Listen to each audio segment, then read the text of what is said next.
and welcome to session 8 in the Barbados Together webinar series. My name is Gail. I'm going to be your moderator today. And we have 3 presenters in what is entitled Maintaining Our Physical and Our Mental Health. Before we get into the presentations, I'd like to introduce the newly installed chairman from the Barbados Hotel and Tourism Association, Mr. Jeffrey Roach, to give a few brief remarks. Hi, good evening, everyone. Thank you, Gail. I want to thank you all for taking the time out to join us this evening. Gail just mentioned this is the 8th in our webinar series, and it just seems like we run along, steadily. This evening, there are 3 presenters who I think will impart some very useful information to you. I want to encourage you to pay rapt attention and make the most of the session.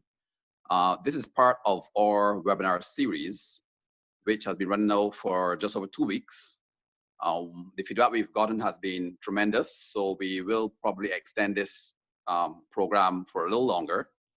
But following this program, what we are going to do is that we are going to be having some online training programs rolled out so that all persons, no matter what sphere in the tourism hospitality industry you're working, you will have access to those. So with that, I'm going to say to you, enjoy the evening, make the most of the program, and look forward to other webinars that we're going to roll out. Gail, back over to you. Thank you. Thank you very much, Jeffrey. And now we start our presentation. Our first presenter today is Reverend Anderson Kelman. He is from Evergreen Associates. Evergreen Associates is a company that seeks to address the emotional and psychological needs of individuals so as to maximize their productivity, both at the personal, relational, and corporate level.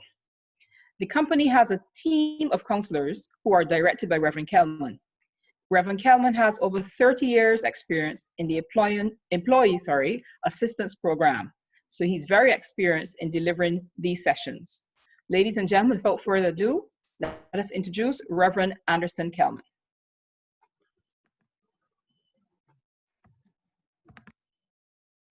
Thank you very much, Gail, and a very pleasant evening to everyone on the chat. It is indeed a privilege to be with you to share on this very critical topic, that of stress management. And I would want to agree with what was said by the chairman, that it's critical that we're able to listen and to answer the questions at some point in time, in the chat with reference to the issue of managing stress. So thanks again, and welcome to all of you. Now, I want to begin by stating that stress is perhaps the only known phenomena that can impact every major part of the human body. It can impact the heart, the breathing system, the circulatory system. Stress can impact every part of us, and ultimately it can lead to burnout, and eventually it can also kill us. So I want us to understand that this is no child's play. Being able to manage our stress is very important. Now, what is stress? What is it? I want to use this diagram to indicate that we are all in a measure of balance, or as normally say, homeostasis. So we have some stressors, some demands that are placed on us, and for the most part, we're able to cope. For the most part, yeah, it may go up and down a little bit, but we're generally able to cope. But then sometimes what happens is that the stressors increase, and the demands, of course, also increase, and then our bodies respond to those demands, and that response is called stress. Now, it's very non-specific, and it can vary among a wide range of symptoms. We're going to talk about some of those a bit later. But the body responds to these increased demands, and therefore that response is what we call stress. Now, I have placed COVID-19 on the scale, as you can see, has tipped it in a kind of a direction that doesn't allow us to cope very well. And of course, COVID-19, the disease itself, but there are also many other issues which it has created in me in terms of the home has become a place now for schooling, person working from home. For those of you who are working in tourism and hospitality industry, it has brought some uncertainty, some unpredictability, maybe some financial challenges. And so demands have increased, and probably the cope has not really changed. And so the issue here now is for us to be able to find a way of rebalancing, finding new ways of coping, so we can bring a measure of balance to this scale. Now, I want to also say up front that the issue in terms of stress is one that it basically depends on the person. I mean, people respond differently to different issues. So I say it's non-specific, and things like personality, life experience will all be a part of determining how we respond to demands that are being placed on us. Now, I want us to kind of have a sense of the whole mechanics of the issue of stress. And there's acute stress, which is the normal stress. So we have an event in our lives. Let's say, for example, maybe we have a quarrel with our spouse, you know, and we're upset, we're angry, and we understand measure of stress, but eventually that passes and we make up and all is well. But if that stress becomes pervasive and persistent, then it can move into what we call chronic stress. And that's where there's what is under that constant hypervigilance, that constant stress response. And therefore, that's what leads to distress. It can also create some very harmful realities in our bodies. And let me say to you, though, as I said to you before, that stress ultimately can kill. I remember, I can recall many instances of going to do debriefing exercises with companies or even individual families. I would ask the question, was he sick? Was she unwell? And they would say, no, they weren't sick. They were just under a phenomenon of stress. And so it is crucial that we be able to manage the stress. Now, I also should tell you that about 70% of all the illnesses that persons go to the medical doctor for are not really related to physiology. Oftentimes they are what we call psychosomatic. And so it is the pressure, the stress of our lives being evidenced in the soma, in the body. And that is so rampant. Oftentimes we will get persons referring clients to us, at Evergreen, and they will say to us, medical doctors will say to us, we've checked him out, we've checked her out, we can't find nothing physically wrong, but they're still complaining of these symptoms and in our psychological issues, some kind of stress. So how does this stress thing work? Well, I want you to imagine with me that you have heard this webinar and you have been told that exercise is one of the important elements of managing stress. So you're walking early one morning to make sure your stress is managed. And as you near around the bend, you see this big white Akita dog or some black Rottweiler looking at you. All right, and so you have this image of this dog and the noise of the growl.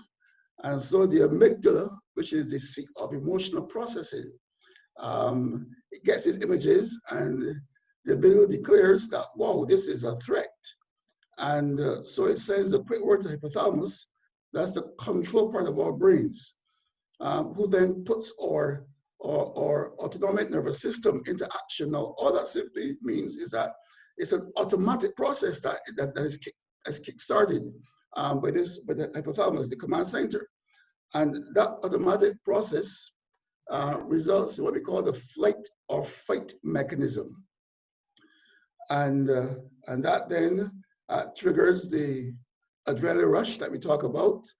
And there are many responses that occur in our bodies. Well, the heart rate increases because, see, we're preparing ourselves for some sort of action, some sort of activity. You're going to run from this dog, we're going to jump a fence, you're going to scale a wall, you're going to look for a stone and throw the dog. That may not be the best idea, though, but some sort of action is going to occur. All right, so heart rate increases, blood pressure increases, sugar levels increase in our bloodstream because we're preparing for action, shallow breathing, and depending on how scared you are, you might even have a discharge. You know, maybe either solid or liquid running down your pants, but you're under tremendous pressure. Now, the thing which I want us to note is that the amygdala interprets stress in the same way it interprets fear as a threat. And therefore, what happens ordinarily is that our bodies go through this mechanism, and I talk about the sympathetic nervous system, but there's also the parasympathetic nervous system as well. Let's go back a little bit here. And that acts like the brakes, okay? So we have the event, our body goes through this, this process, but then the parasympathetic nervous system actually breaks it or slows it down. So the sympathetic nervous system acts as gas, speeds it up. Parasympathetic acts as a brake, close it down. Now what happens though is that if this issue of stress is just simply an event, then of course no real major problem. But if it's persistent and pervasive, let's say goes on for a week, a month, a few years, and this COVID-19 reality, as we know, I mean, it's changing now, but it has put some pressure on us for a prolonged period of time. And for those of you who work in the tourism and hospitality industry, you know, that effect is continuing because there's still some measure of uncertainty. Yes, we're doing our best to make sure that everything reopens, but certainly it's put some pressure on us. And then sometimes we have prolonged realities in our lives. Maybe someone who is ill, we're taking care of someone who is terminal, maybe have a difficult marriage relationship, maybe a child who's having some challenges. So that stress issue can be prolonged, can become chronic. And so the entire system is in that hyper alert state for a protracted period of time. And that pushes it now into what we call chronic stress. And here are some of the implications of chronic stress. It suppresses our immune system, which means become more susceptible to things like colds and the flu. And I mean, even at this time of COVID-19, I would say that that's a pretty dangerous situation. We want to have the strongest immune system as possible. So it will suppress our immune system. It can impact in terms of digestive issues. So for ourselves, you know, having upset stomach and maybe diarrhea and some other issues that can happen. Cardiac problems, and let me say that the heart is a major area of attack by stress. As a matter of fact, once there's adrenaline in the system, it tends to favor the deposits of plaque in our arteries, which means that our arteries are constricting, they get narrower, which means our blood pressure is rising, and that can give rise to all kinds of heart issues in terms of enlarging heart, and you name it. So cardiac issues become a major challenge, and of course, it can affect mental health in terms of physical depression and anxiety, and can exacerbate, you know, other mental health challenges. So the point I'm making here is that this chronic stress, you know, has the potential to really cause some serious damage in terms of our bodies. So here are some of the stress symptoms. Now, one of the benefits and blessings that we have as human beings is that our bodies are able to flag us and to warn us when we are under stress. Now, some of these symptoms here are not always stress related, but if you find that within recent time that you're encountering more of these symptoms, then maybe you're under some measure of stress and maybe you have to take some corrective action. Let me also say to you as well that this list is not exhaustive. And so there's some other issues that can be warning signs in terms of stress. So we have the cognitive symptoms. We have things like memory problems, memory loss. You're speaking and you forget where you were, what you were saying, problems concentrating, making bad decisions, anxious thoughts, things that worrying all the time. You know, then there are the emotional realities of ability to relax. You know, emotional lability, which means that 1 minute you're happy, then you're sad, and no one can judge which person is coming today because you're just so moody. Person become very short-tempered and irritable. Depression, a general feeling of being overwhelmed. Sometimes persons can find themselves just crying uncontrollably. Go to the bathroom, just break in tears because of the impact of stress. And then the physical symptoms in terms of the different aches and pains that can occur, headaches and backaches and lower back pain, those are the issues. I mentioned diarrhea before, loss of sex drive. And what we have seen in terms of the physical symptoms in terms of sex is a kind of a gender kind of difference. We find that oftentimes women who are under stress are disinclined to be sexually engaged, whereas men tend to be hypersexual, but their performance level tends to decline based on the level of stress they're under, and therefore you can see the kind of frustration that can even occur into one's sex life in that regard. I mentioned the issue of colds earlier, so I'm going to mention it. I'm going to go back there again. But then the behavioral issues are also very significant. What I want you to do, though, as you hear me speak about these symptoms, is ask yourself the question: which of these may indicate for me when I'm under a measure of stress? So, a person will eat more or eat less. They may sleep too much. Use of alcohol and cigarettes and drugs to kind of dull the pain, and then of course issues of like nail biting and shaking of legs, which will all be anxiety related symptomatology. The issue of drugs is one I want to kind of particularly emphasize, because the challenge with drugs and alcohol is that it creates other stress issues because it puts pressure on the family, on the relationships, and then it creates a kind of a loop that spurs out of control in terms of the issue and the prevalence and presence of stress in one's life. So this is a very, very important part of this engagement. And I want us to answer the question, which of these represent my personal stress map? That's very, very important. All right, so how do we manage stress? And I'm not going to talk too much about the mental challenges. I'm going to leave some of that for the other presenters who are more focused on the mental issues. But what I want to say, though, is that in this COVID-19 environment, especially for you who work in the hospitality industry, where there's not the ability to go to work, and one of the issues of this whole phenomena is the issue of disorganization. Before you would get a morning shower, go to work, come back home, but then all of a sudden there's no work to go to, and that can put some pressure into mental well-being with regards to value and feeling a sense of being worthwhile and those kind of other issues.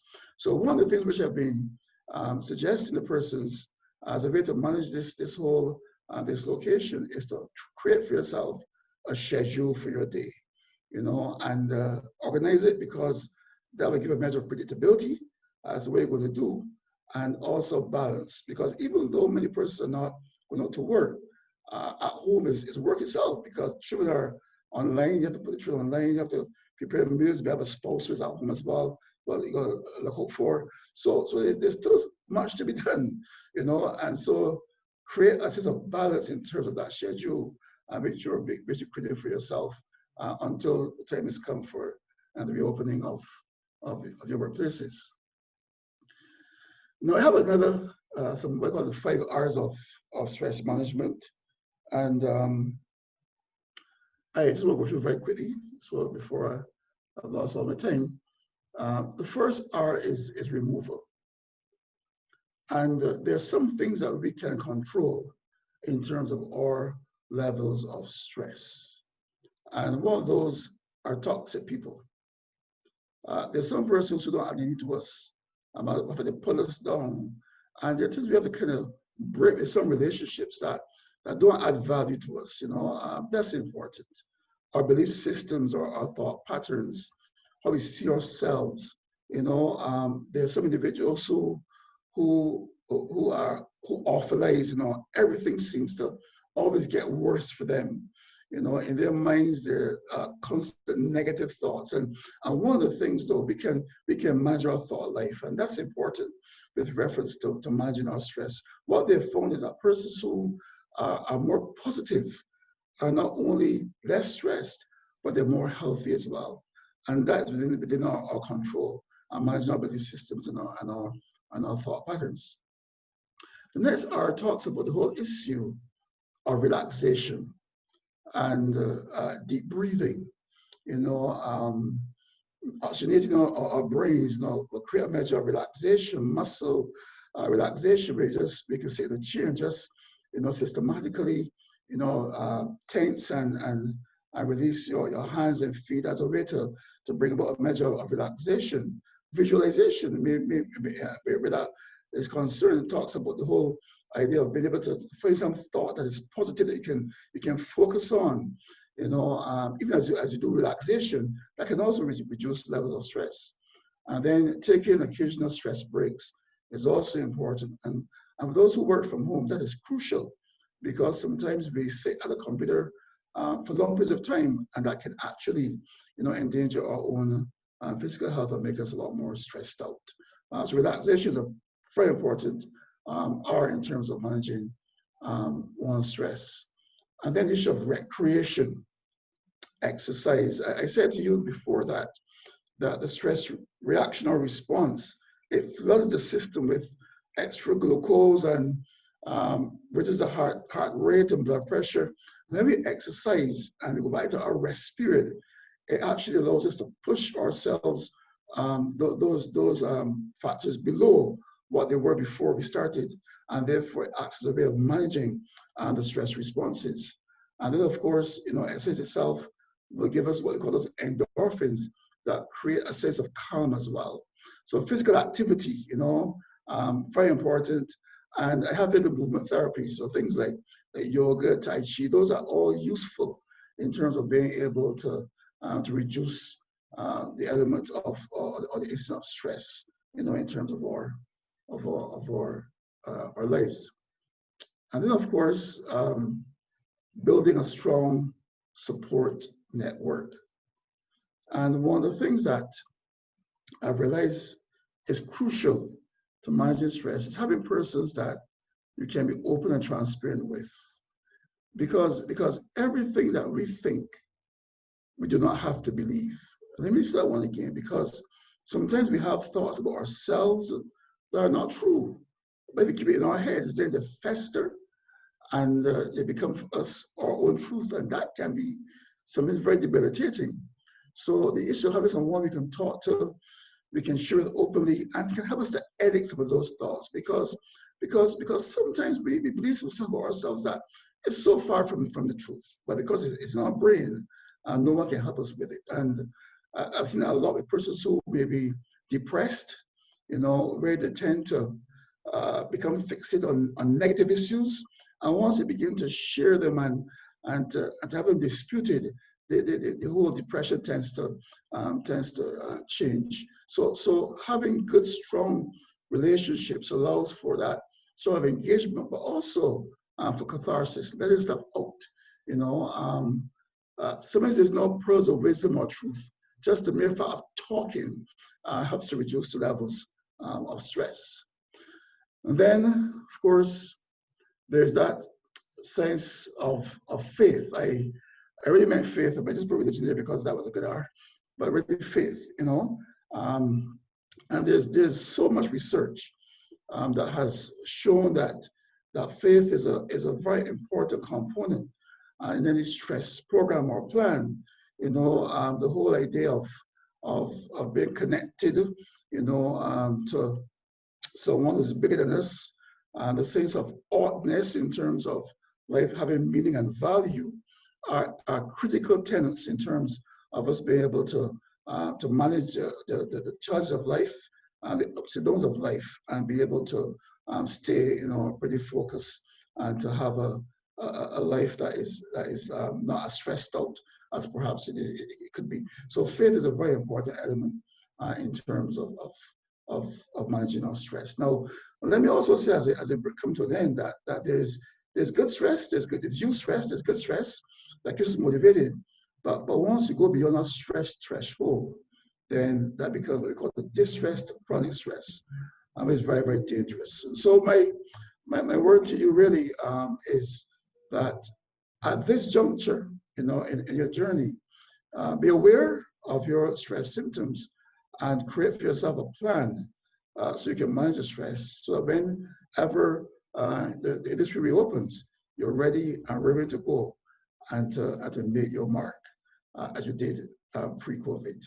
Blessings on you, and thanks again for listening to this presentation. Thank you very much. Thank you very much, Mr. Kelman, Reverend Kelman, sorry. Very useful tips for us to cope with stress, especially during this time and even outside of COVID-19. Very useful tips to cope with stress generally. For me, that the takeaway was those 5 R's. That's something that I'm going to remember: the removal, relaxation, recreation, relationships, and religion. I think those are very useful tips for anyone to use going forward from today. And now we go into our second presentation. Our presenter is Coach Ian Blanchard. He is a corporate CEO, a certified business and executive coach, and the managing director of the Caribbean Institute of Leadership and Coaching, CLIC. He has a passion for people and business, and he's now living his purpose by helping people and organizations to tap into their highest potential. So he too believes in the power of relationships. Without further ado, let us welcome Coach Ian Blanchard. Thank you. Thank you, Gail. Folks, it's my pleasure to be with you today. I want to spend a few minutes just getting you to think through the whole concept of a resilient mind. How do you make your mind or strengthen your mind that you are able to go through or be able to withstand difficult times like we have today? So if we think about resilience, I want you to think through the concept of what resilience means. And resilience is really the capacity to quickly recover from difficult toughness, the capacity to, when you get into a challenge or you are challenged, to be able to bounce back. Now, the reality is that there will be challenges. I mean, that's the reality. You are going to be challenged. So if you have an expectation that life is always going to be smooth, I'm sure you've realized that that's not the case. And COVID-19 has demonstrated to us that in actual fact, challenges will come. The issue is not that the challenges come, the issue is how do we deal with it. And one of the best ways to do that is to have a mind that's resilient. So let's walk through the concept of a resilient mind. Let's talk about your mind. Now, when we look at psychologists, thanks, Jamila. So the next slide. So when we look at psychologists, in psychology, the mind refers to the aspect of the intellect and the conscious and your consciousness manifested as a combination of thought, perception, memory, emotion, will, and imagination. Now, mind is not the brain. The mind is not an organ. The brain is part of the mind, but the mind is bigger than the brain. And you may have heard it said that there's a conscious mind, which is what you are consciously thinking and aware of, and then there's this subconscious mind. But for today, what I want us to think about is I want us to make a comparison between the mind and the soil, because that's probably the closest comparison that I can make to help you understand the power of the mind. Now, if you look at soil, I don't know how many of you have ever had the experience of planting, and I've been planting some sweet potatoes and some cucumbers, and it's amazing the beauty and the power of the soil. And what happens is you put a seed into the soil and the soil takes over. You do not control what comes out, the soil does, because of the power of the seed. Your mind is very similar. And let me explain how. So if you think about the soil, if I put into the soil some sweet potato plants or some sweet potato seeds, and I put in the soil something called nightshade. Nightshade is a deadly poison. It's a plant, but it's deadly, it's dangerous. If I put sweet potato seeds and nightshade seeds into the soil is going to reproduce sweet potatoes and nightshade in the same proportion. The soil doesn't care what I put into it. The soil's role is to reproduce that which is put into it. So too your mind. If you put negative thoughts into your mind, it reproduces negative thoughts to the proportion to which you put them in. If you put positive thoughts in your mind, it reproduces the positive thoughts to the same proportion that you put them in. So if you think about your mind, I want you to think about the soil. I want you to recognize that the soil, like your mind, doesn't really care what you put in. The role of the soil is to reproduce that which you put in. Your mind, the role of your mind is to reproduce whatever and to multiply whatever you put in. So the idea of mental resilience and the concept of being able to overcome difficult situations is directly proportional to your ability, to what you put into your mind. Now, building your mind, and I will talk about how you build your mind in a little while, but I want you to think about, if you change what you put in, then what gets developed or what gets grown out of your mind is going to be dependent on what you put in. So the similarity between your mind and the soil. Now I want you to look at two concepts as we think about your mind. The first concept is the idea of a fixed mindset. So we're going to look at a fixed mindset and we're going to look at a growth mindset. So next slide. So the fixed mindset is when I am prepared to look at things in a particular way without wanting to relook at what's going on. So for example, COVID is here. I mean, there's nothing we did to create it. There's nothing we did to bring it about, but the reality is it is here. Now, if you're a fixed mindset, you accept that and you can think, I can't do this. I can't get out of this. Things are just too hard. Things are just too difficult. Now, that's one option. You can either think that I don't want to be challenged, I'm frustrated, and I'm going to give up. Or you can have a growth mindset. So the fixed mindset, and kind of, the way I can put it, it clamps you in a position where if you find it difficult to actually move out of that place. So I want you to consider, as you think about your mind, think about soil, think about how you can create a mindset that will help you to be resilient. So let's move from a fixed mindset and let's look at what a growth mindset is. The next slide shows us that a growth mindset really gives us the ability to begin to look at failure as an opportunity. Here's what I mean.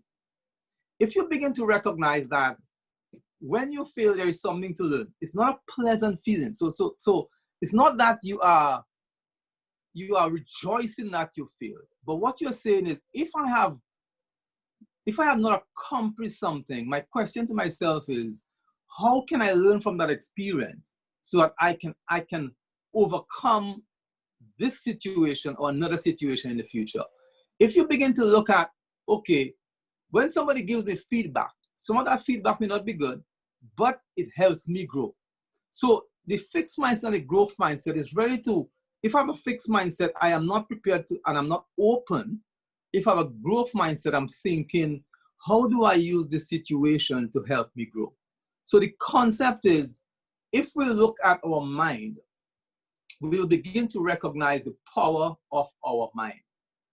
Recognizing that if I can change my mind, I can change my life. Recognizing that, how do I put this in a different way? Let's go back to the soil for a minute. I want you to think about the soil, and I want you to think about things that grow. And I don't know if you've ever studied the concept of grass. Grass is extremely resilient, and I'll tell you what I mean. Have you ever seen grass grow through concrete?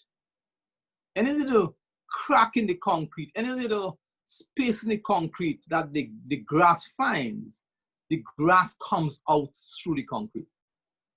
This means that the soil, like our minds, once the seed, the grass seed has been planted, it is going to keep reproducing it until that seed is completely removed. That tells me that my mind has a power and ability to keep reproducing things once it's been planted in my mind. So I have a responsibility to be mindful about what goes into my mind. So a growth mindset enables us to be able to understand that there are changes that can be made. And if we change our mind, we can change our life. Next slide. So I want you to, for a moment, ponder your thought patterns. I want you to ask yourself a question. Are your thoughts mainly negative, or are your thoughts positive? And that's an honest question for you. It's an honest question for you to ask yourself, that when you think negative thoughts, do you feel energized or do you feel down? When you think positive thoughts, do you feel energized or do you feel down? That's a simple test to check yourself, to say, if when I think negative thoughts, or something has happened to me that has discouraged me, it makes it difficult for me to move forward. But when I have a good day and things are going well and I have positive thoughts, I am more energized to do better. So if I'm able to find a recipe, if I'm able to find a formula that enables me to be able to say, when I feel in a particular way, I can pull from that experience, I can pull from that knowledge to give me the ability to be able to change my perspective from negative to positive, then I will begin to recognize that if I change my mind, I can change my life. Let's look at the next slide. So when we look at, I want to look at three things for us to do. The three things are: one, know your natural tendencies; two, choose your philosophy; and then three, act in line with your philosophy so you can build mental resilience. So one, know your natural tendencies, what's natural to you; two, choose your philosophy; and three, let's act and do and behave in line with our philosophy. Let's go to the next slide as we explore each of those quickly. So the first thing is knowing your natural tendencies. Now, what does that mean? That means that I know what I'm naturally prone to. I know how I naturally think. I know how I naturally behave. I know how I naturally respond in particular situations. You can go to the next slide, Jamila. So if I know my natural tendencies, I am first aware of those tendencies and I can make adjustments as required. So let me give you a couple examples or a couple suggestions on some natural tendencies that you need to think about. Because if you understand those tendencies, then you're better able to make adjustments. Because knowledge is the first step to power. So the idea of, if I know, then I can adjust. If I don't know, then I can't adjust. If I know, then I can change. If I don't know, it is difficult to change. So let's look at some natural tendencies. And I want you to think through for yourself where you are in each of those. The first one is, are you direct and expressive, or are you indirect and thoughtful? Let me explain that a little bit more. Are you naturally direct, in the sense that if you have an issue, you're going to express it? Or are you naturally, if you have an issue, you keep it in your mind and you constantly thinking without expressing it? So if you're naturally direct and expressive, then it makes it easier for you to address issues, because you're going to speak to the individual, you're going to speak to someone, you're going to address the issue, and you're going to express it. If you're naturally indirect and thoughtful, then you spend a lot of time living in your mind, which means that if you're not careful, you are more prone to worry, you are more prone to be stressed, you are not more prone to actually be depressed, because you're constantly playing things over and over in your mind. So I want you to think of, where are you really on that continuum? Are you more direct and expressive, or are you more indirect and thoughtful?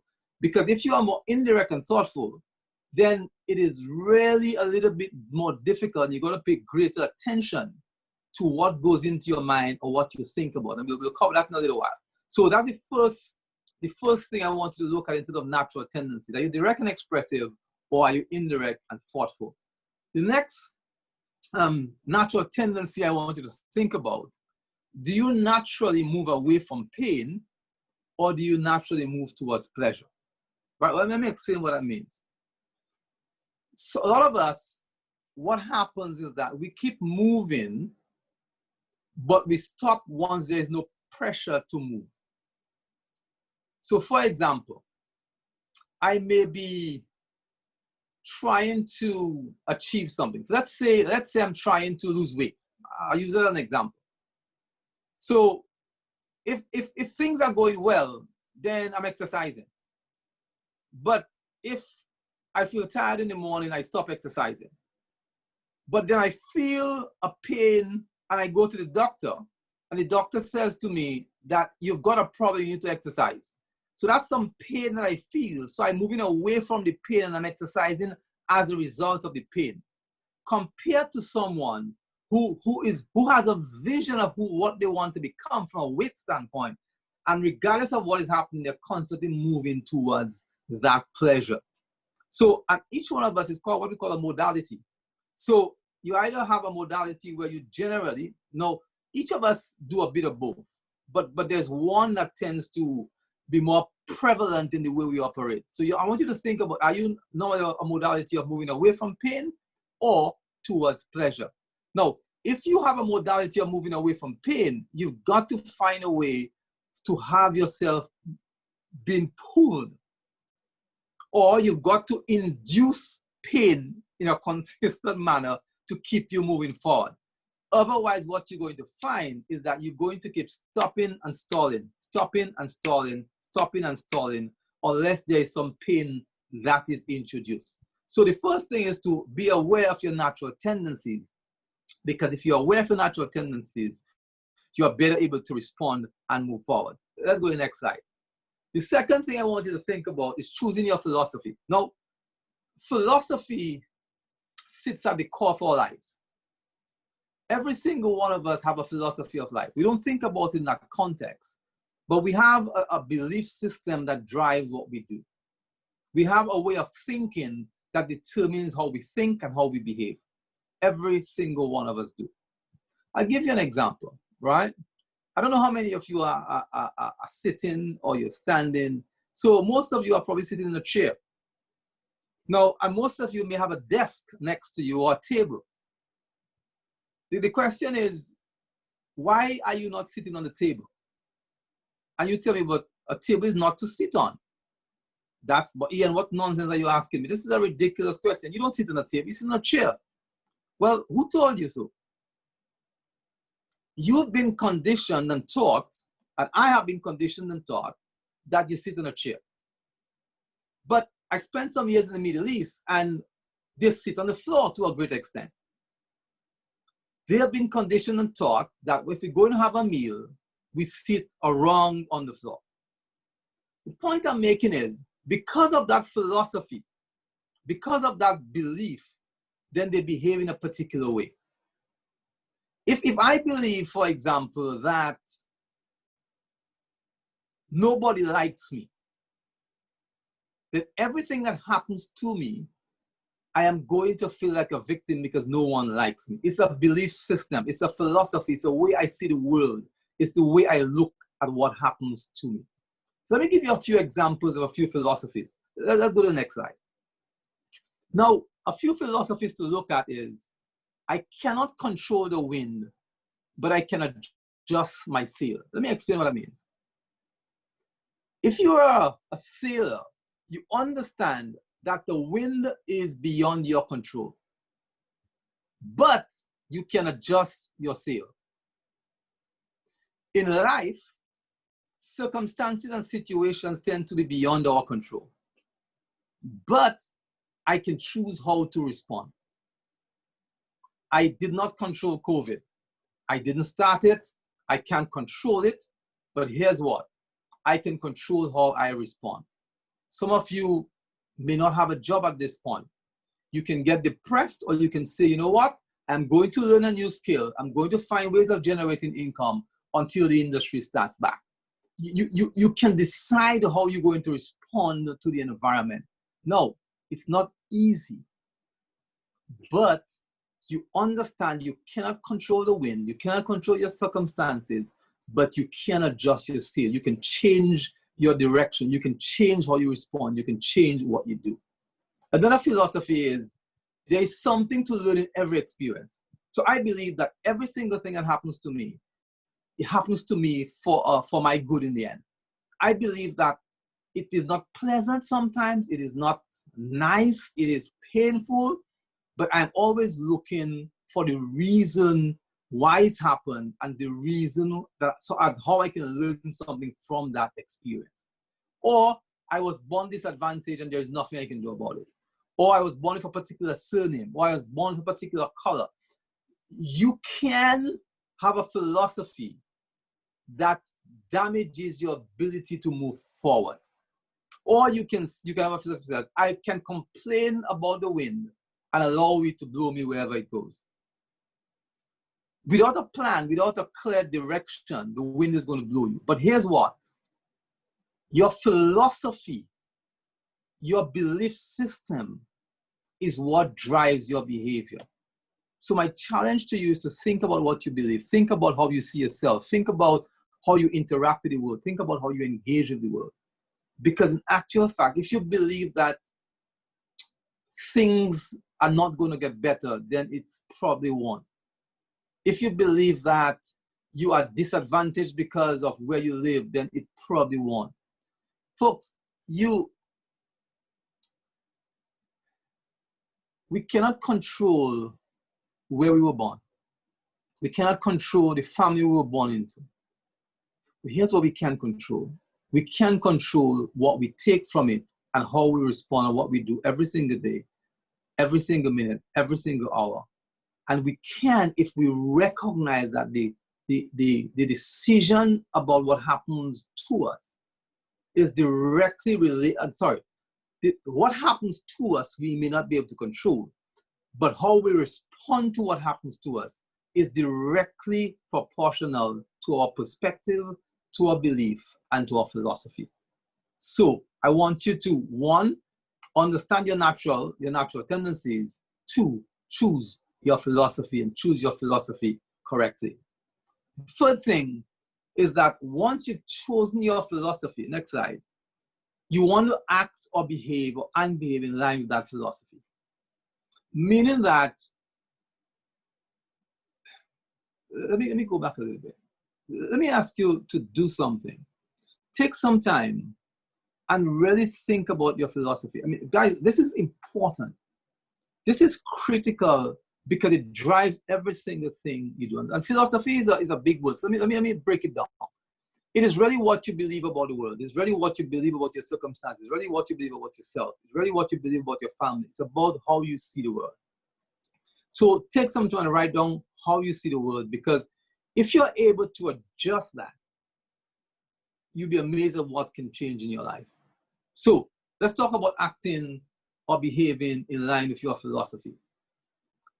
To do that, the first thing I want you to do is to examine your environment. Next slide. I want you to take a look at your environment. And I want you to take a look at your environment in a couple ways. And I want to give you a couple quotes before we get into that. You are a product of your environment. Next slide. So choose the environment that will best develop you towards your objective. Analyze your life in terms of its environment. Are the things around you helping you towards success, or are they holding you back? I have tried planting a few things in my yard, and to a great extent I failed. I've not done very well. Because I have grass, and the grass just seemed to consume what I do. So, during the COVID period, it gave me a chance to be at home and to spend some time looking at a few things. So what I did, I actually took some time and really dug up and prepared a piece of ground. And I've been able to plant some sweet potatoes. I've been able to plant some cucumbers. I've been able to plant some squash. And it's amazing what is happening now. The things are growing. because what I've done, I've changed the environment in which I have attempted to plant in the past. If you want to change your circumstances, you have to change your environment. Now, you may say, Ian, I can't move. I can't just leave where I am. Let me give you some suggestions about how you change your environment in your mind. Because remember, if you change your mind, you change your life. So, I want a quick exercise. I want you to make a list of who you spend the most time with. The next slide. What you watch, what you read, what you listen to. So who are the people you spend the most time with, you hang out with, you spend time on WhatsApp or on video chat or on Facebook? What do you watch? What do you read? What do you listen to? Because if you change your environment in your mind, it changes your mind, it changes your philosophy, it changes your life. It makes you mentally resilient. So quick list. Who do you spend your most time with? What do you watch? What do you read? What do you listen to? All right, excellent. And now I'm going to ask you a few questions. I want to ask you a few questions about the people you spend time with, the things you watch, the things you read, the things you listen to, because these are the things that determine what stays in your mind. These are the things that determines your philosophy of life. These are the things that influences your beliefs. These are the things that influences your ability to be resilient or not. So here's a few questions to ask yourself about the people you spend time with, the things you watch, the things you read, and the things that you listen to. Next slide. So here's a few questions. I want you to think about the people that you spend time with, the things that you watch, the things that you read, the things that you listen to. What do they have you thinking? What type of thoughts are you thinking when you spend time with these people, when you watch those things, when you read those things, when you listen to those things? What do they have you thinking? The second question is, what do they have you doing? What do you do as a result of hanging out with, of reading, of watching, of listening to those things? I have a friend who, she spent a lot of time watching the Food Network late in the evenings, late in the night actually, it wasn't even, it was night. And guess what she did when she was watching the Food Network? She was snacking, she was eating, and guess what that did? It increased her weight. So what we had is a situation where what she was watching began impacting what she was eating, began impacting what she was thinking and feeling, and impacting her weight. So the question is, the people that you're hanging out with, the things that you watch, the things that you listen to, the things that you read, what do they have you thinking? What do they have you doing? The question is, who are you becoming as a result of your association with those people? With reading those things, with watching those things, with listening to those things. And the last question is, are you okay with that? Are you okay with who you're becoming as a result of those associations? Are you okay with what you are doing as a result of those associations? And are you okay with what you are thinking as a result of those associations? Now, mental resilience is about being able to make choices. Mental resilience is about saying, this is not helping me, therefore I need to do something different. So take some time and review what you watch, who you hang out with, what you read, what you listen to, and ask yourself these questions. Now, asking yourself these questions will mean absolutely nothing. Spending time listening to us today will mean absolutely nothing to you if you do nothing. So the next slide tells us that we need to act, because only action changes things. My question to you today is, are you going to do something different and increase your mental resilience, or are you going to keep things as they are? You see, the reality is that you have a choice. You can choose to give up, or you can choose to say, look, things are tough. I can get through this, and I will. Guys, you've been through other times, and you've come through it. You've been through other difficult times, and you have survived, which means you can survive this and you can do well through this. So the next slide tells us, and I want to encourage you, never let go of your hopes and your dreams. If you plant hope in your mind, you will grow dreams. If you put the right things in your mind, you will grow the right result. So as I close, I want to remind you, no matter what the situation is, I want you to remind yourself, next slide, that you have a choice. You can decide what to plant in your mind. You can decide that this situation will not break you. You can decide that the other people relying on you, and you will get through this because you can, because you've done it before, and you can do it again. Remember, no matter what the situation is, you have a choice. You can get through it, and you can do well. Take care, bless, stay safe. Thank you, Coach Ian. Very insightful presentation. And we like those tips to help us build that mental resilience, help us to make the choices, improve not only our current situation, but our whole thought process. And I like that acronym, action changes things, we must act. So coming out of this, I'm sure we'll feel inspired to do all those things to change our mindset. And now we move into our third and our final presentation today.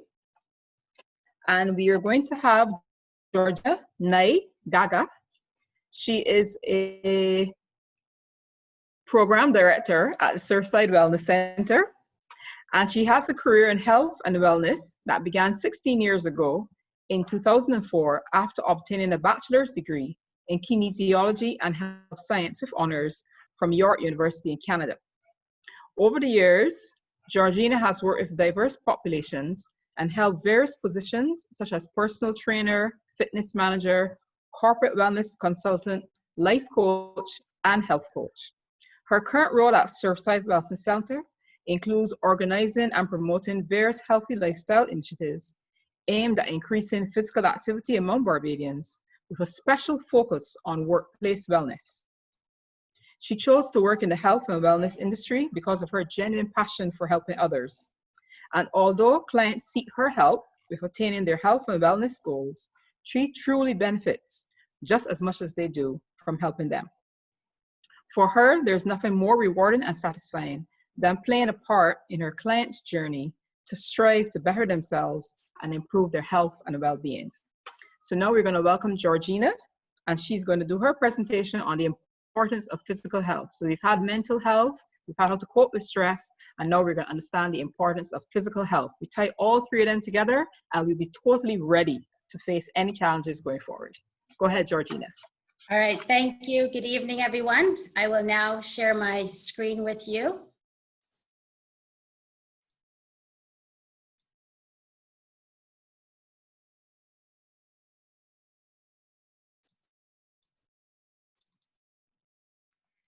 All right, my presentation will focus on getting fit at home. The gyms, if you're watching the press conference last night, just got the green light to open. However, some of you may not be ready to go in that direction. And even if you are, it's always great to have a workout that you can do at home. Exercise has been proven to be a very effective way to deal with stress and the challenges that we're facing right now. And exercising at home can be highly effective. Just because you're at home, it doesn't mean you should take a break from your goals. You can be very effective exercising at home. Now, in order to improve your chances of staying active at home and reaching your goals, exercising at home, it's important to exercise with a purpose. Exercising with a purpose will ensure long-term commitment to working out as well as long-term success. The first thing to do is determine what you want to gain from exercise. It could be managing stress during these difficult times. It could be to get more sleep. It could be to improve your overall health, to lose weight, to have more energy, or to feel better overall. When thinking of your reasons, think about the benefits of exercise that will spill over into other areas of your life. Like, what will it mean for you to be fitter when you are doing everyday things like cutting the grass or going grocery shopping or cleaning the house or spending time with your children or playing with your children. A strong purpose will result in greater program adherence. So always be open to reviewing your reasons to ensure they're meaningful and that will help you stay committed long term. Now, once you've identified your reasons for exercise, the next step is to proceed with a plan. In my experience, when there is some structure, when there is a plan, when there's a purpose, clients are more likely to be successful, they're more likely to be consistent, and most important, they're more likely to achieve the results they're going after. Now, before I continue, I have to say, if you have not been exercising, please get your physician's clearance before starting a new exercise program. So what do you do as far as your plan? Step one is to complete an assessment. Now, normally this is done in a gym with a wellness professional. However, you can do this at home, and I will tell you how you can do that. Since personal goals will vary among all of you today, I will use general fitness as the example of what the goal is. And you might be surprised to know that general fitness actually consists of 5 components. It's your body composition, which is your weight and body fat percentage.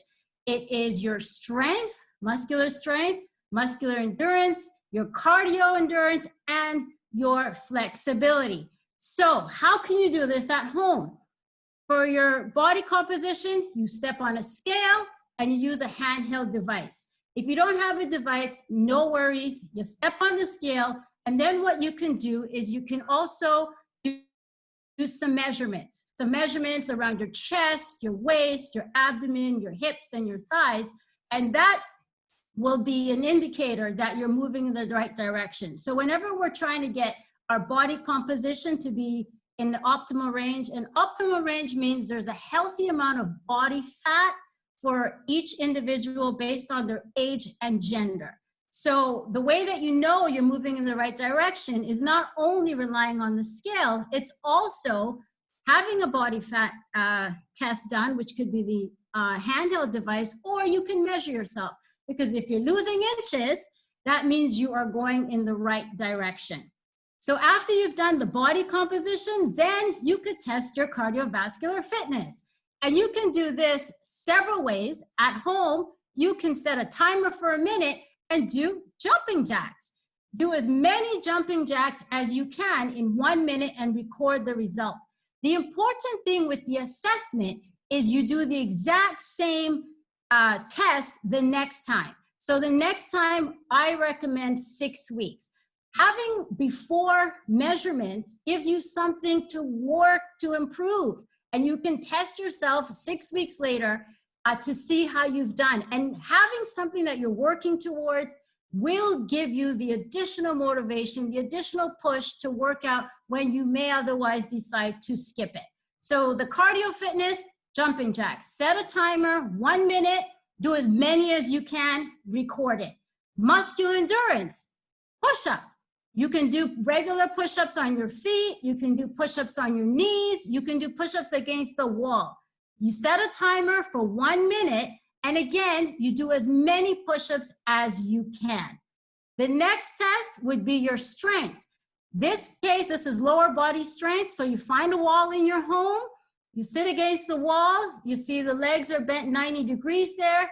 If you feel anything in your knee, you can sit at a 45-degree angle so you don't have to sit as low. You just want to make sure you repeat the same test the next time so that you can measure your improvement. So for muscular strength, you sit against the wall, you set the stopwatch, and you hold it as long as you can. And then once you can't hold it any longer, note the time and record it. The final test is flexibility. So for this one, you stand up and reach for your toes. This test is a yes or no. Either yes, you can touch your toes, or no, you cannot touch your toes. So those are some tests you can do right at home so that you have a baseline of measurements that you can use to see how you're progressing and how you're doing as far as improving your fitness while working out at home, right? So you measure your weight and body fat and measure yourself. You can do jumping jacks for cardio, push-ups for endurance, wall sit for strength, and for flexibility, it's a toe touch. So after you've done your own assessment, then it's time to design the exercise program. So what components should you have? The main components in an exercise program, we use an acronym called FIT. So F stands for frequency. How often will you exercise? Will you exercise twice a week, 3 times a week, 4 times a week? I highly recommend scheduling your workouts so that they're like anything else that's important to you and they can't get hijacked. When you decide you'll exercise when you feel like it or when you have time, the chances increase that you may skip the workout. So schedule your workout, decide I'm working out Monday, Wednesday, Friday at 6 a.m. The intensity is how hard you work. Now, for general fitness, we say go for moderate intensity. So moderate in a scale of 1 to 10, where 1 is really easy and 10 is exhaustion. Moderate is a 6 or 7. All right, and I'll talk more about intensity in just a moment. The T, first T stands for type. Are you going to do resistance? Are you going to do cardio? Are you going for a walk? You're going cycling? Are you going swimming? So that's the type of exercise you're going to do. And then the time is how long will you exercise? Will it be 30 minutes, 45 minutes, an hour? So those are the components of your exercise program. Now let me talk more about the intensity. So you can also use something called a talk test to gauge your intensity. So if you are able to talk during your workout, that's an intensity of about 5 out of 10. All right. If you're listening to music during your workout and you can sing every word, then that's also a 5 out of 10. When you have to pause between the words, so if you sound like this, I will exercise today, that is a 7, okay? If you can't speak, that's a 10. You don't need to be at a 10. So just remember, if you can have a conversation, if you can sing to every word to the song, that's a 5. You want it to be so that there's a pause. You have to take a breath between the words or even between the syllables of the words you're trying to say. So while you're doing your workout, say a simple phrase and you can gauge how hard you're working by how you're able to say the phrase. Okay, so that's your talk test.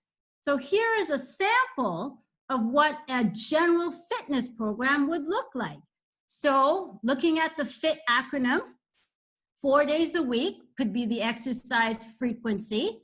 The intensity, moderate to high. So moderate, that's like the 6 to 7. High is the 7 to 8 out of 10.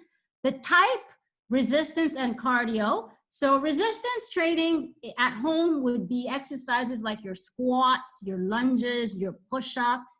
Cardio would be anything like skipping, jogging on the spot, jumping jacks.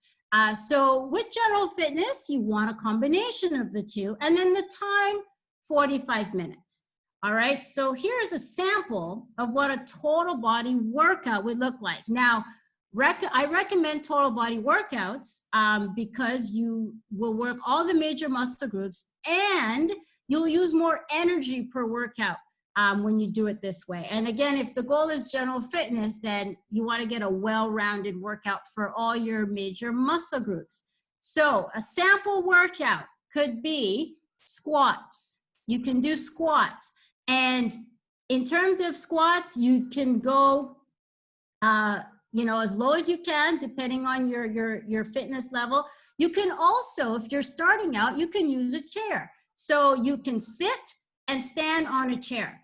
And that would be that would be like doing a squat. So if you're starting out, you sit and stand using a chair, that could be the equivalent of a squat.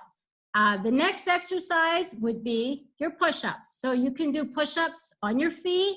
You can do them with your knees on the ground. You can also do them against the wall. All right, so whichever way you do them is up to you based on your fitness level. Now remember, the intensity is important here. So if you do them against the wall and the intensity ends up being a 5 out of 10, then go ahead and try them on your knees so that you're working at an intensity that's closer to the 7 or 8 out of 10. All right. The next exercise could be some form of cardio. So you can do some skipping, or jogging on the spot, or jumping jacks. The idea is you're incorporating some cardio in between the resistance training exercises.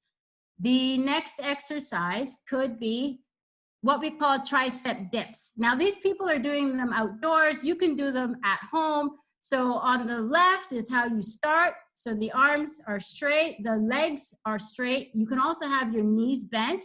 And then you lower your body towards the floor. Your arms will bend to about 90 degrees, and then you push up to straighten the arms again.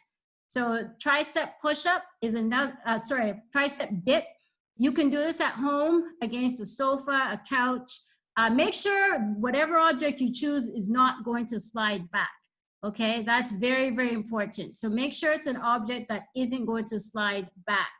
And then the next exercise is a shoulder press. So if you don't have any dumbbells, you can use soup cans, and you can use, or water bottles. So whatever you can hold in your hand that has some weight to it, you can use for your shoulder press. So the arms start bent, and you press up to straighten the arms above your head, and you bring them back to this position. So again, soup cans, water bottles, whatever you can hold in your hand that has some weight to it, you can use for your shoulder press.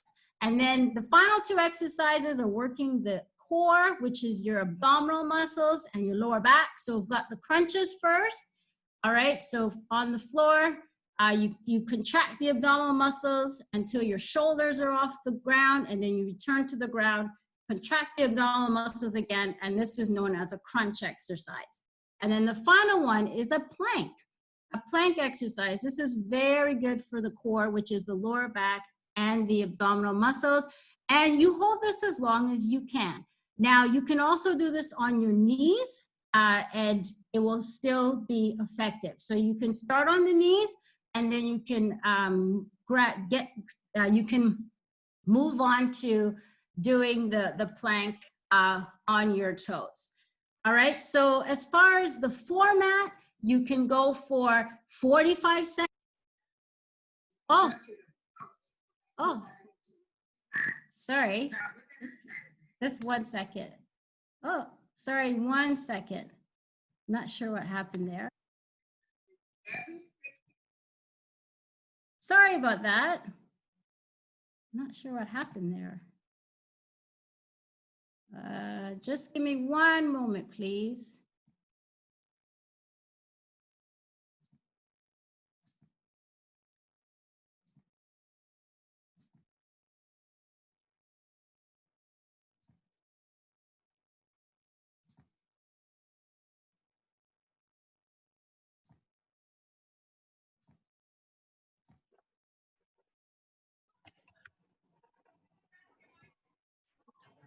Attendees, while Georgina is sorting her session, if you have any questions, you can feel free to place them in the Q&A box while she's sorting her session.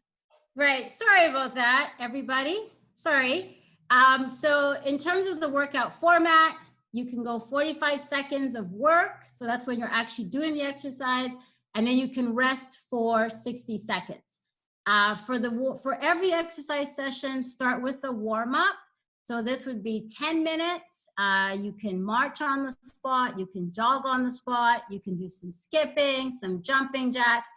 Here you're trying to get your body warm. So on a scale of 1 to 10, where 1 is easy and 10 is exhaustion, you want to be at a 5. So in the warm-up, you should be able to talk. So if someone asks you a question, you should be able to answer that question. And then from the warm-up, you do the exercises. And then after the exercises, the cool down. So the purpose of the cool down is to get your heart rate close to what it was before you started the workout. So to cool down, again, you can march on the spot, and you just want to feel your heart rate coming down closer to what it was before you started the workout. And then after the cool down, proceed to stretching. Very important to stretch the muscles that you used, and hold your stretches for 30 seconds each. So that gives them enough time to elongate and go back to the length they were, or closer to the length they were before you started the workout. And then you can also supplement your workout with a walk or a jog during the week. And again, for intensity, 7 out of 10. If you're listening to music, test yourself by singing and see if you can sing every word, or if you have to pause between words, that tells you you're at that 7 out of 10 intensity.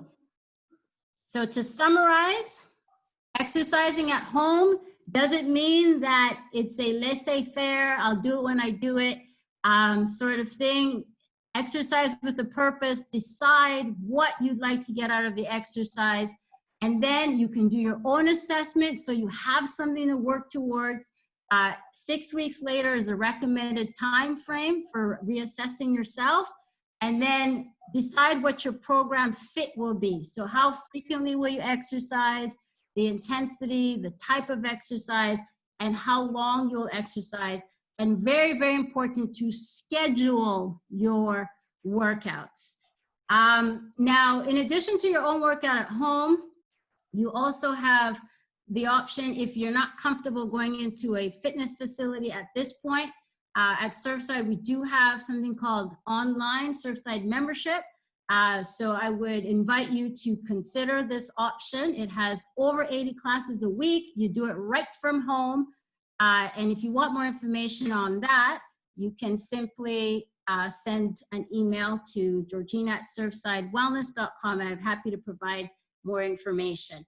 So that is your exercise at home routine. I can also be emailed if anyone actually wants the images and description of the program. If you want to do a general fitness program, I'd be happy to pass that on to you. And if you have any questions about your own personal workouts, I'd also be happy to answer your questions. So thank you very much for your attention. Sorry about that slip up I had a little earlier. I appreciate your patience and understanding. And that is the end of my presentation. Thank you, Georgina. That was a fantastic presentation. I think we had 3 really great presentations today, and I'm sure all of our attendees are now raving with questions, either for Reverend Kelman, Coach Ian, or Coach Georgina.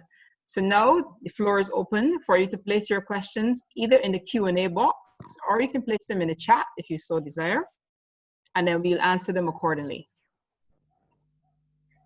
So I'm seeing 1 question so far. And that question is, will there be a network of professionals available to the staff at each work establishment to talk to relating to any mental concerns pre and post COVID-19? So that's it's a very deep question. I think I will let Gail Springer, who just joined us, and she's also the chair of the HR committee and an HR professional. I think I'll let her answer that question. But of course, if any of the panelists want to also weigh in, they can feel free to do so at this time. Thanks, Gail, and good afternoon, everyone. A bit late because I just came off of a very intense discussion on the protocols for reopening the hospitality sector, which is the health and safety protocols. One of the big things there is the training, and how are we going to get that training out? So there's a lot of thought being processed there as to how we're going to get all this training out for 6,000 workers in the industry. So yes, I would have to say it would be the answer to that question. There are persons available by your property, so your property should be able to put you on to someone who will be able to assist you in terms of if you have a mental health question. Certainly through this program, you're available to send you are asked or recommended, you can send your questions to BarbadosTogether@bhta.com or bhta.org, and we will try to point you in the right direction. But most HR people and line managers would have someone that they can refer you to help assist you with any mental health challenge that you may have, or if there's an issue that you're anxious about something, we will try to point you in the right direction. And that is the reason why we have these sessions, because we want to get to everyone and let people know that there is help available. So I hope that answers your question. What I would want to say though, if it can, is that it is normal to feel that measure of anxiety, maybe concern, a bit of fear. There's still some unknown. But the reality of it is always making sure you confront them, you process them, and you function. I think the challenge really is when the fear and anxiety cripples us. That's where the challenge is. But there will be that sense, and certainly as Gary indicated, if person needs support, I'm sure that will be offered as you go back to work. Thank you, Gail and Reverend Kelman. We have a second question. This question is for Georgina. Is working out 6 days good or bad? Well, it depends. It depends on, first of all, your fitness level and what you're doing over those 6 days. So generally speaking, when we're doing resistance training, we like for persons to have a day of rest in between. So if I'm doing a total body workout, then no, doing that 6 days a week wouldn't be recommended. However, if I'm doing upper body on Monday and lower body on Tuesday, upper body on Wednesday, and alternating that way, then yes, you could do a 6 day workout. So it all depends on what first of all, what you're trying to achieve. And then what also matters is what you're doing in those workouts, so that you're not overtraining and you're not doing anything that's going to be counterproductive and that's going to lead you to hurt yourself. Thank you, Georgina. I'm not seeing any other questions at this point.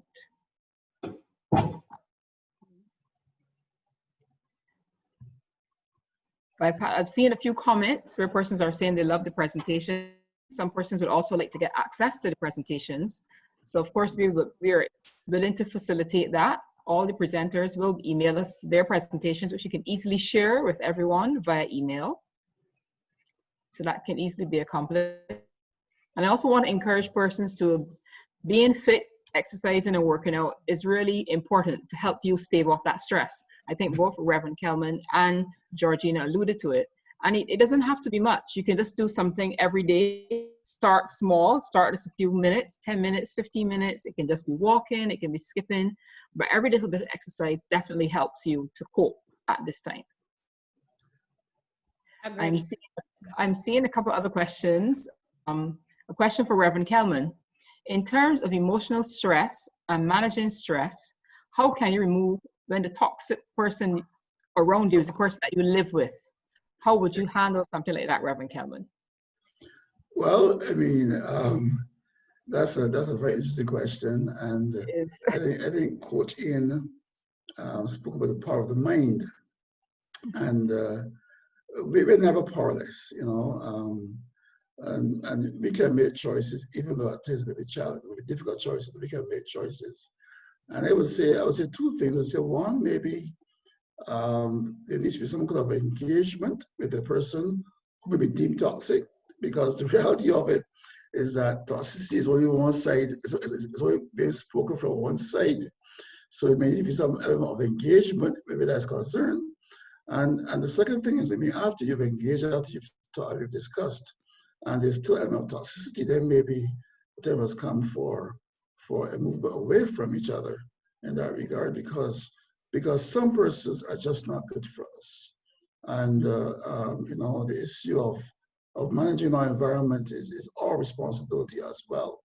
Recently I remember having to chat with someone, not a client of mine, but someone was talking to very casually.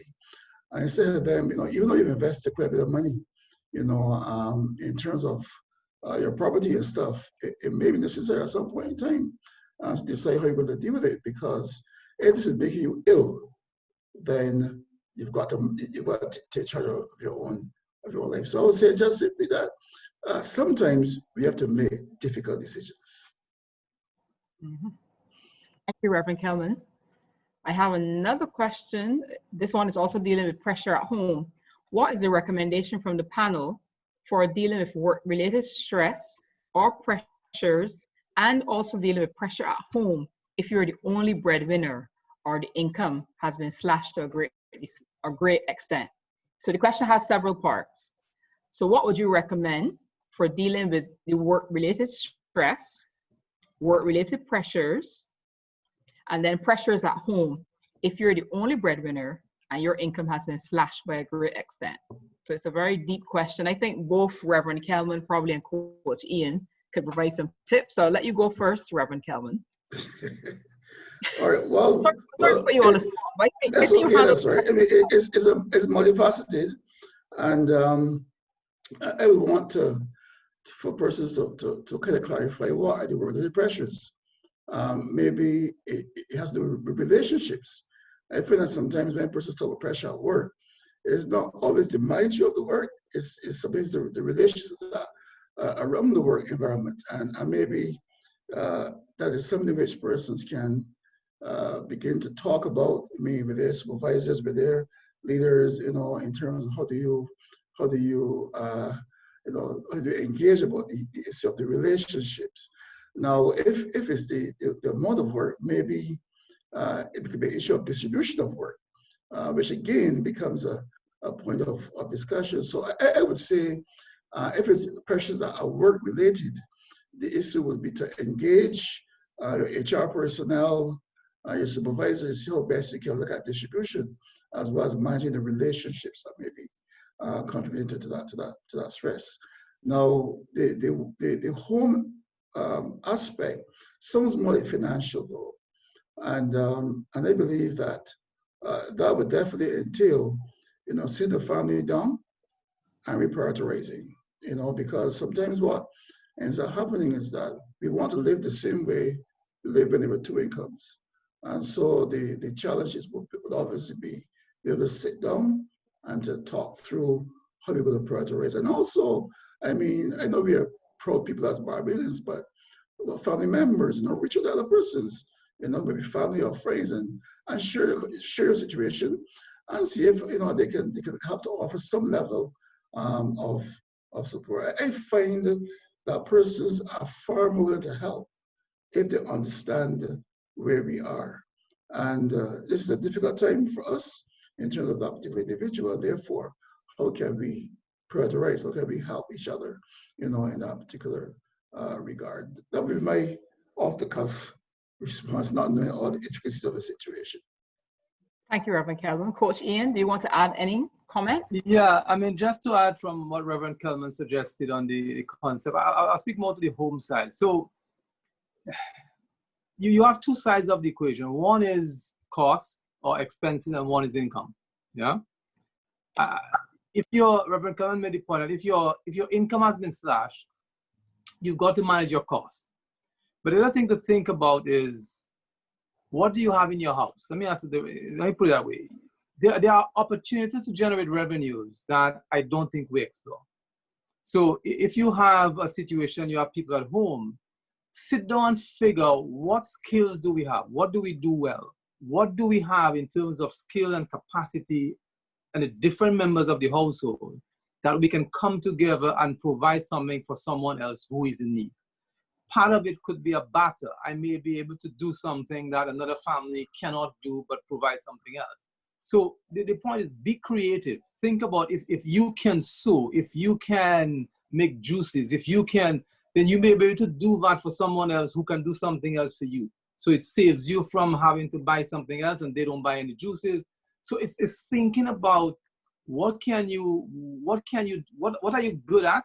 What are the members of your home, your family good at that you could use as a revenue opportunity to generate revenues? Every single business that started out of a need within the community, within the marketplace. So think about what you're good at. Think about what the needs are within the marketplace. And you'll probably find that there are members of your household who can provide services that may be able to add value to others, and you can generate some additional income from that.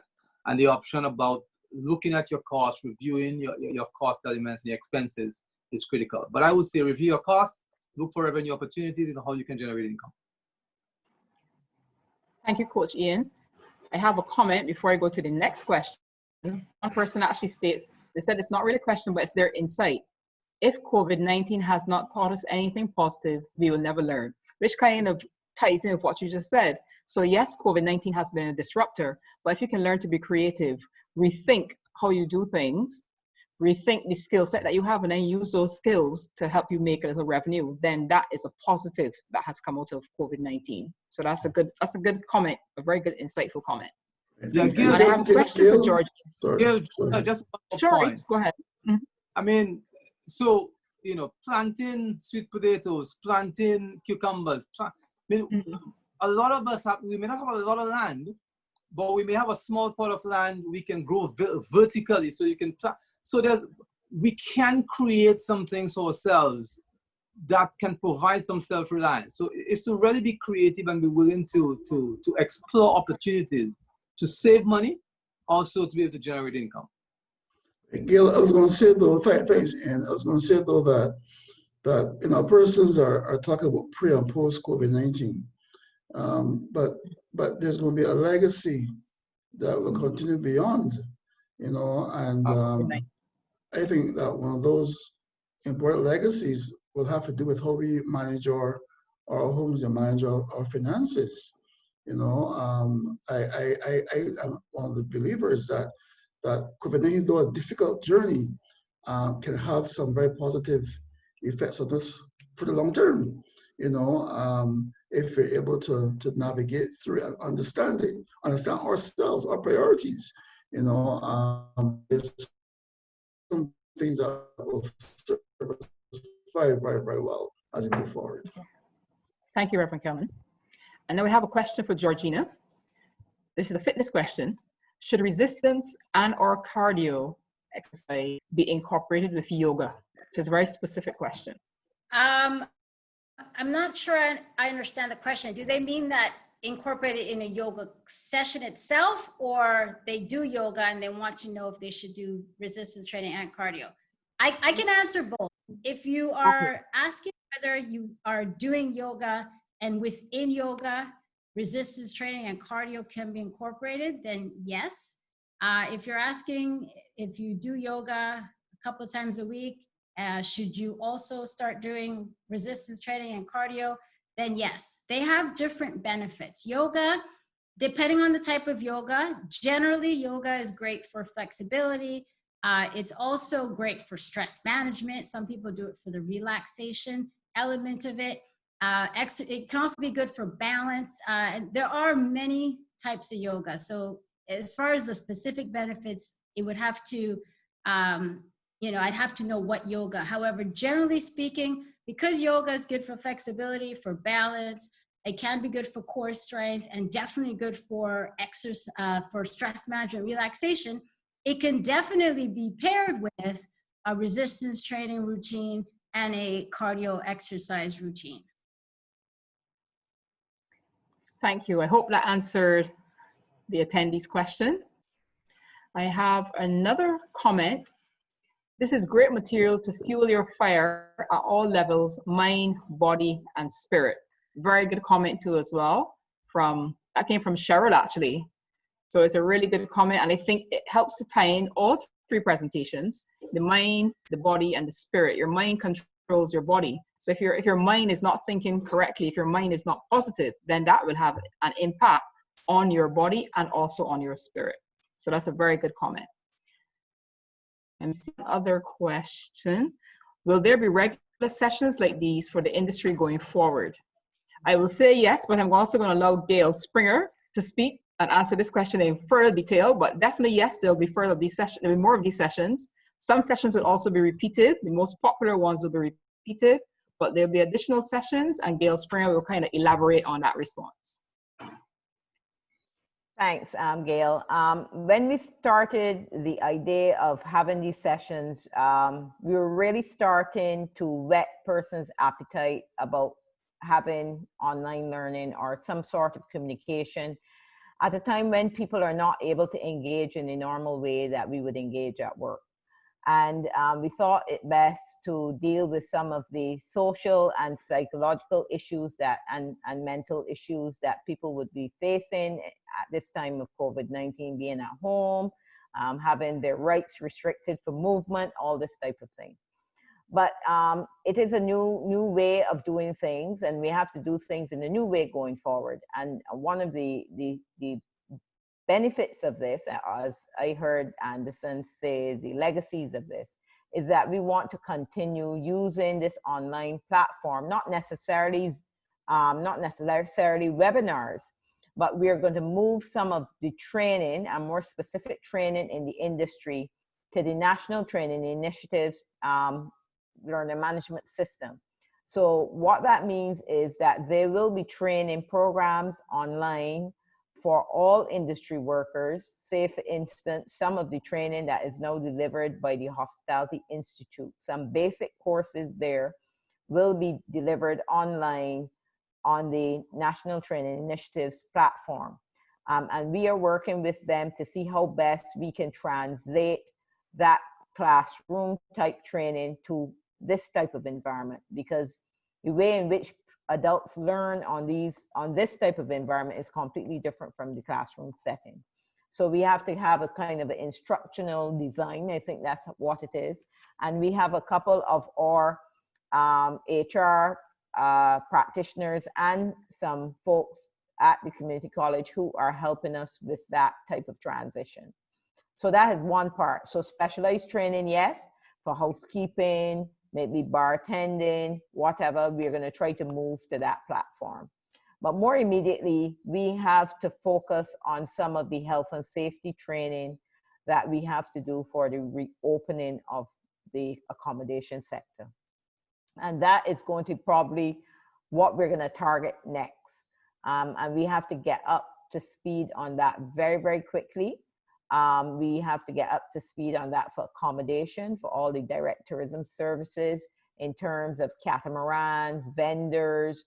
We have to allow them to have the knowledge and learning how to operate in this new environment, being able to protect themselves, protect their customers and guests, and protect the general public, and to be aware of all the things that we are supposed to be doing now, the social distancing, the cleaning, the sanitizing, the hygiene, all of those things that we're going to have to stress how we do things differently in this environment going forward.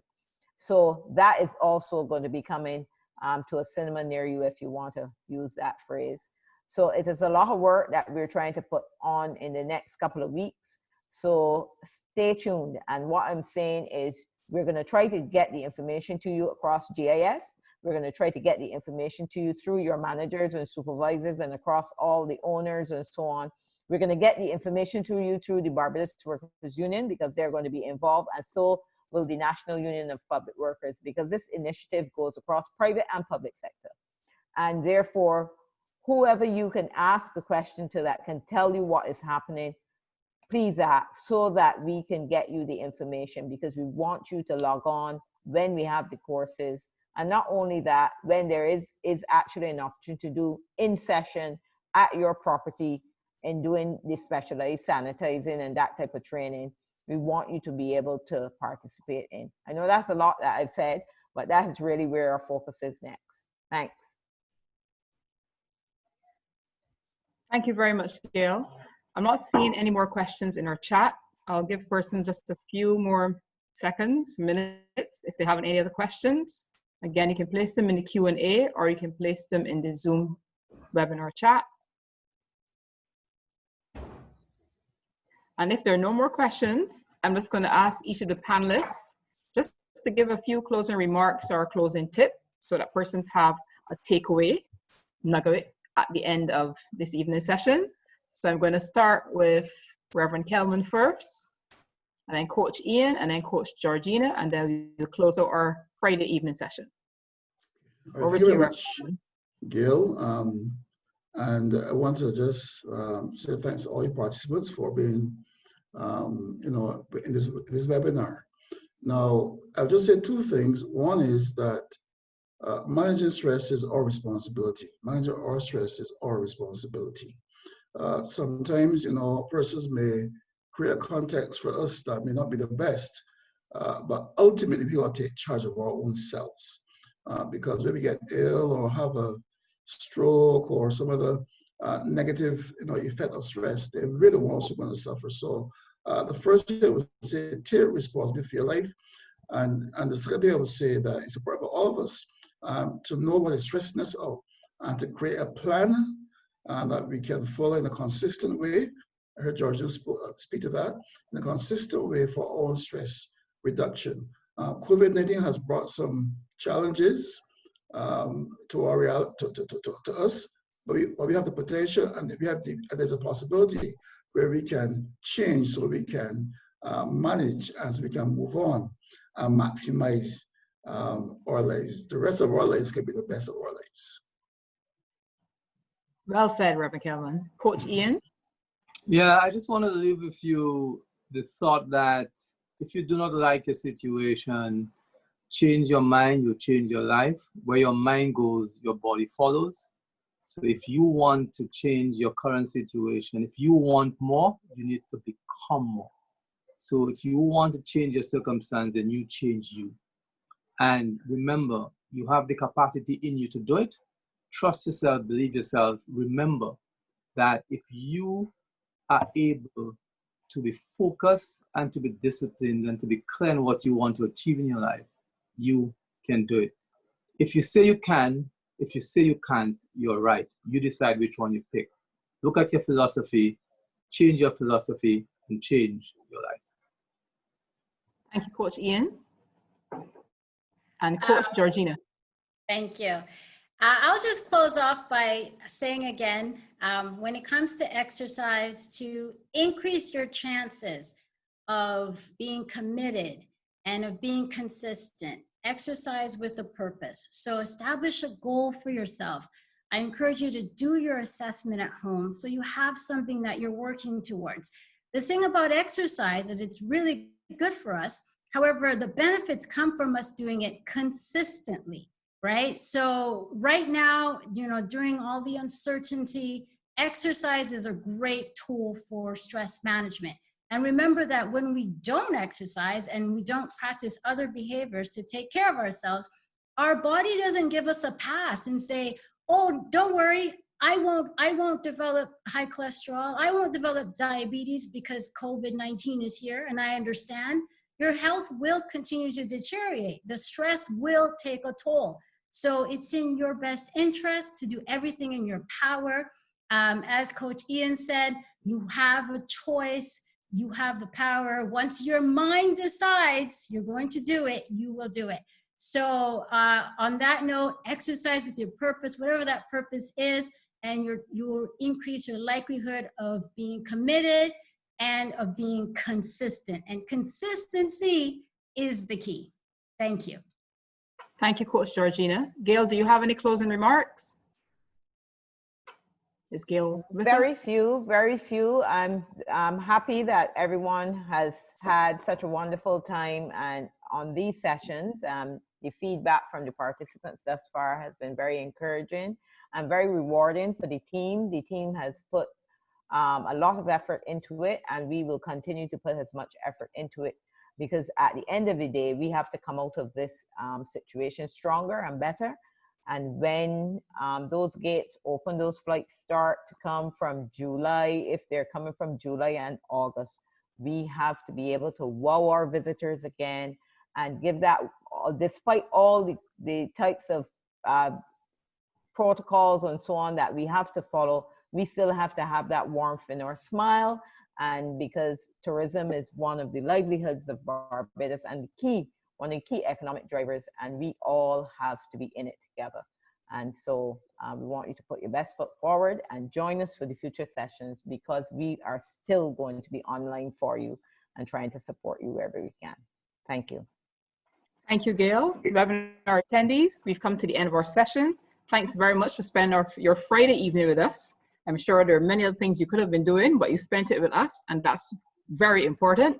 I know you've learned a lot today, and I just want to leave you with one quotation. It's up to you today to start making healthy choices, not choices that are just healthy for your body, but healthy for your mind. Remember, it's mind, body, and spirit.